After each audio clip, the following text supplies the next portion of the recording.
ನನ್ನ ಹೆಂಡ್ತಿಗೊಂದು ಚಾಲೆಂಜ್ ಕೊಡ್ತಾ ಇದ್ದೀನಿ. ಟಿಕೆಟ್ ಇಲ್ದಲೆ ಮೂವಿಗೆ ಹೋಗ್ಬೇಕು. ನಿಧಾನ ಕೇಳಿ. ನೀನೇನಾದ್ರು ಗೆದ್ದರೆ 500 ರೂಪಾಯಿ ಕೊಡ್ತೀನಿ. ಹಾಗೆ ನೀವು ಯಾವುದಾದ್ರೂ ಟಿಕೆಟ್ ಇಲ್ದಲೆ ಮೂವಿಗೆ ಹೋಗಿದ್ರೆ ಕಮೆಂಟಲ್ಲಿ ತಿಳಿಸಿ. ಅವಾಗ್ಲಿಂದ ಕಲ್ಲಿ ಥರ ಆಡ್ತಿದ್ದಾಳೆ. 4 ಗಂಟೆಗೆ ಶೋ ಇರೋದು, ನೋಡ್ಕೊಬರೋದು. ಕೂತವ್ರೆ ಪಿಕ್ಚರ್ ನೋಡಬಾರ್ದಾ? ಬಾಬಾ ಎಲ್ಲ ಹೋಗೈತಿ, ರೆಡಿ ಬೇಗ ಬಾ. ಕಲ್ಲಿ ನಾನೇ ಹಾಕ್ಕೊಡ್ತೀನಿ ತಡಿ ನಿಧಿ.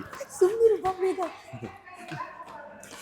ಕಲ್ಲಿ ಹೋಯ್ತು ನಂದು 500 ರೂಪಾಯಿ. ಬಾ. ನಾವಿವತ್ತು ನೋಡಕ್ ಬಂದಿದ್ ಮೂವಿ ರೂಪೇಶ್ ಶೆಟ್ಟಿ ಅವರು ಆಕ್ಟ್ ಮಾಡಿ ಡೈರೆಕ್ಟ್ ಮಾಡಿರೋ ಜೈ ಮೂವಿಗೆ. ಈ ಮೂವಿನಲ್ಲಿ ಲವ್ ಸ್ಟೋರಿ ಇದೆ, ಕಾಮಿಡಿ ಇದೆ. ಫಸ್ಟ್ ಆಫ್ ಆಲ್ ಅಂತೂ ನಕ್ಕು ಸಾಕಾಗ್ತೀರಾ. ಇಲ್ಲಿ ಲವ್ ಸಾಂಗ್ ಬಂದಾಗ ನಮ್ಮ ಯಜಮಾನ್ರು ನನ್ನ ಕೈ ಹಿಡ್ಕೊಂಡು ಹಾಡ್ ಹೇಳಕ್ ಸ್ಟಾರ್ಟ್ ಮಾಡಿದ್ರು. ಹಾಗೆ ಇಂಟರ್ವಲ್ ಅಲ್ಲಿ ಒಂದ್ ಒಳ್ಳೆ ಟ್ವಿಸ್ಟ್ ಇಟ್ಟಿದ್ದಾರೆ. ಆ ಟ್ವಿಸ್ಟ್ ಏನು ಅಂತ ನಿಮಗೆ ಮೂವಿ ನೋಡಿದ್ರೇನೆ ಗೊತ್ತಾಗೋದು. ನಾವ್ ಜೀವನದಲ್ಲಿ ಏನೇ ಆದ್ರೂ ಕೂಡ ಯಾವ ವಿಷಯನೂ ಕೂಡ ನಿರ್ಲಕ್ಷ್ಯ ಮಾಡಬಾರ್ದು ಅನ್ನೋದನ್ನ ತುಂಬಾ ಚೆನ್ನಾಗಿ ಈ ಮೂವಿನಲ್ಲಿ ತಿಳಿಸ್ಕೊಟ್ಟಿದ್ದಾರೆ.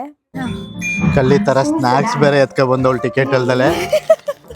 ಕಲ್ಲಿ ಬೇರೆ ತಗೊಬಂದೆ, ಹೋಗ್ಬೇಕಾರೆ ಹಾಕೊಡ್ತೀನಿ ತಡಿಯೇ. ನನಗೆ ಹಾಕೊಟ್ಬಿಟ್ಟಿರ ಆಮೇಲೆ. ಇಂತೂ ಚಾಲೆಂಜಲ್ಲಿ ವಿನ್ ಆಗಿದ್ಯಾ? ಕೊಡಿ ನಿಮ್ ದುಡ್ಡು. ಇದೇ ಥರ ಬೇರೆ ಚಾಲೆಂಜ್ ಬೇಕು ಅಂದರೆ ಕಮೆಂಟಲ್ಲಿ ತಿಳಿಸಿ. ನಾನೇ ವಿನ್ ಆಗ್ತಿರ್ತೀನಿ. ಬಾ ನಡೀರಿ. ಟಿಕೆಟ್ ತಗೊಂಡಿಲ್ವಲ್ಲ, ಅವ್ರಿಗೆ ದುಡ್ಡು ಕೊಟ್ಬಿಡೋಣ ಈಗ. ಸರಿ ಬನ್ನಿ, ಫಸ್ಟ್ ಅವ್ರಿಗೆ ದುಡ್ಡು ಕೊಡೋಣ.